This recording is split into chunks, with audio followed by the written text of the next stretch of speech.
हिमाचल में 20,000 मेधावियों का इंतजार खत्म, इस दिन मिलेंगे लैपटॉप। हिमाचल में 30 किलोग्राम से कम भार वाले नहीं कर सकेंगे पैराग्लाइडिंग। अब खबरें विस्तार से।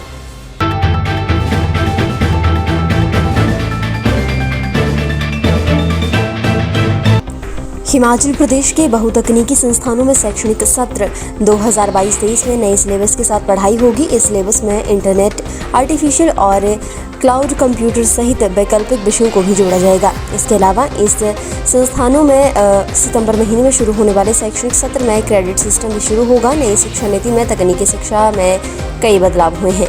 नए सत्र से तकनीकी शिक्षा संस्थानों में नया सिलेबस N22 भी शुरू किया जाएगा। सिलेबस में मौजूदा समय की ज़रूरत के हिसाब से नए कोर्सों को शुरू किया गया है। क्रेडिट सिस्टम में 1 साल के 40 क्रेडिट होंगे, जबकि 3 साल पढ़ाई करने वाले अभ्यर्थी को 120 क्रेडिट दिए जाएंगे।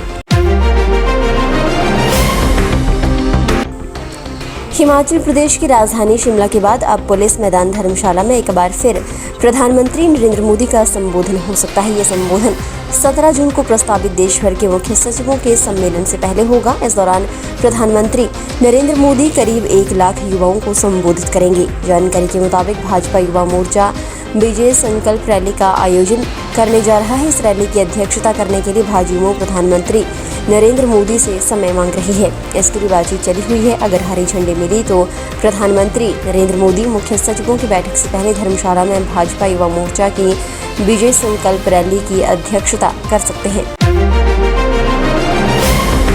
हिमाचल प्रदेश के बिलासपुर के स्थित कहलूर स्पोर्ट्स कॉम्प्लेक्स में खिलाड़ियों को अंतर्राष्ट्रीय स्तर की सुविधाएं मिलेंगी। कॉम्प्लेक्स के हॉकी मैदान में एस्ट्रोटर्फ बिछाई जाएगी।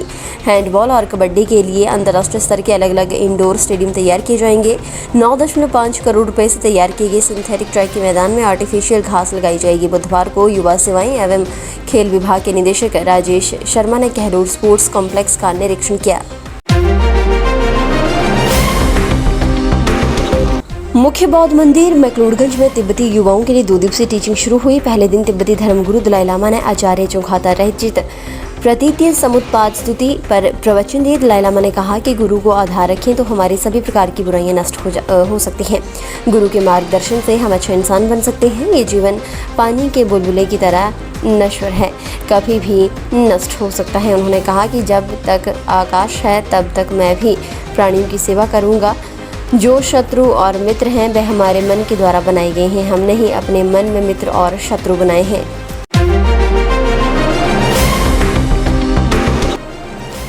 अंग्रेजों के शासनकाल में ग्रीष्मकालीन राजधानी रही शिमला की ऐतिहासिक धरोहर भारतीय उच्च अध्ययन संस्थान का देसी और विदेशी पर्यटक शाम 7 बजे तक दीदार कर सकेंगे। पर्यटकों के लिए इस भवन में घूमने के और इसके इतिहास को जानने के लिए तय समय सीमा को 1.5 घंटा बढ़ा दिया गया है।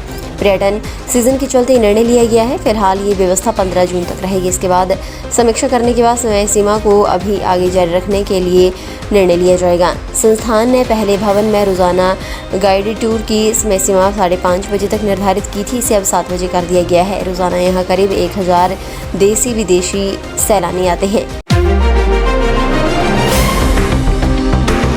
हिमाचल प्रदेश के सरकारी स्कूलों कॉलेजों में पढ़ने वाले करीब 20,000 मेधावियों को बीते 4 वर्षों से लैपटॉप मिलने का इंतजार समाप्त होने वाला है। प्रदेश सरकार 8 जून को लैपटॉप आवंटित करेगी। मुख्यमंत्री जयराम ठाकुर मंडी में आवंटन करेंगे, जबकि अन्य जिलों में वर्चुअल तौर पर इस दिन कार्यक्रम होंगे।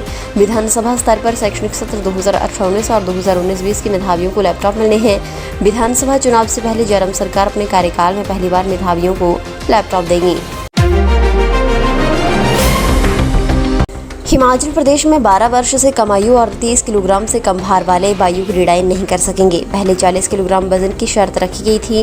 प्रदेश सरकार ने हवाई क्रीड़ा नियम 2021 अधिसूचित कर दिए हैं। हवाई क्रीड़ा के उपकरणों के ओवरलोडिंग और अंडर लोडिंग पर भी रोक लगा दी गई है। Paragliding, hang gliding, hot air balloon जैसी गतिविधियों के लिए सरकार ने सुरक्षा बंदोबस्त सख्त कर दिए हैं। अटल बिहारी वाजपेयी पर्वतारोहण संस्थान मनाली और adventure tour association of India से चर्चा करने के बाद नियम तय किए गए हैं।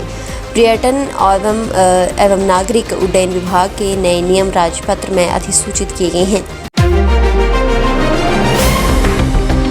कैबिनेट से मंजूरी मिलने के बाद अब सरकार आयुष विभाग को आयुर्वेदिक फार्मासिस्ट के 100 पद भरने के लिए सरकार से अनुमति मिल गई है। सरकार से अनुमति मिलने के बाद अब आयुष विभाग ने आयुर्वेद फार्मासिस्ट भर्ती की तैयारियां शुरू कर दी हैं। फिलहाल सरकार से कैटेगरी वाइज पदों को भरने के लिए अनुमति मांगी है। सरकार ने क्लैरिफिकेशन मिलने के बाद विभाग भर्ती प्रक्रिया शुरू कर देगा।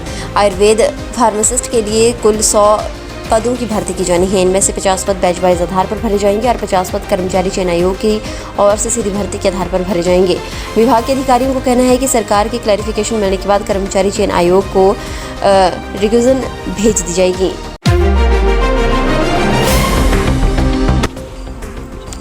सेब सीजन के लिए एचपीएमसी ने तैयारियां शुरू कर दी हैं। बागवानों के लिए सेब कार्टन की मांग को पूरा करने के लिए एचपीएमसी ने कंपनियों से आवेदन मांगे हैं। कंपनियां 15 जून तक एचपीएमसी में कार्टन की उपलब्धता को लेकर आवेदन कर सकते हैं। निगम को जिस कंपनी के रेट सबसे कम प्राप्त होंगे उस कंपनी को निगम इस बार कार्टन के लिए सप्लाई ऑर्डर जारी करेगी। प्रदेश में ऑन रिकॉर्ड 15 जुलाई से सेब सीजन शुरू हो रहा है। हालांकि लोअर बेल्ट का सेब जून के मध्य में ही मार्केट में आना शुरू हो जाता है, लेकिन सरकारी रिकॉर्ड में जुलाई से सेब सीजन शुरू होगा। निगम ने कंपनियों से सेब कार्टन की आपूर्ति के लिए आवेदन मांगे हैं ताकि बागवानों को उसमें रहते कार्टन उपलब्ध करवाई जा सकें। हिमाचल प्रदेश की राजधानी शिमला में 2 साल बाद अंतर्राष्ट्रीय ग्रीष्मोत्सव 4 से 7 जून तक रिज मैदान पर होगा। ग्रीष्मोत्सव की सांस्कृतिक संध्याओं में इस बार पंजाबी और हिमाचली गानों को तड़का लगेगा। सांस्कृतिक संध्याओं में पंजाबी गायक गुरु रंधावा और हिमाचल के गायक हंसराज रघुवंशी के साथ ही पहाड़ी गायक विकी चौहान और कुलदीप शर्मा मुख्य आकर्षण होंगे। 4 जून से शुरू हो रहे ग्रीष्मोत्सव में देर रात 10 बजे तक कार्यक्रम चलेंगे। दिन में पहाड़ी कार्यक्रम होंगे और रात को रिज पर स्टार नाइट में कलाकार रंगारंग प्रस्तुतियां देंगे। फिलहाल के लिए बस इतना ही। और बड़ी खबरों के लिए बने रहेंगे सुपर भारत के साथ।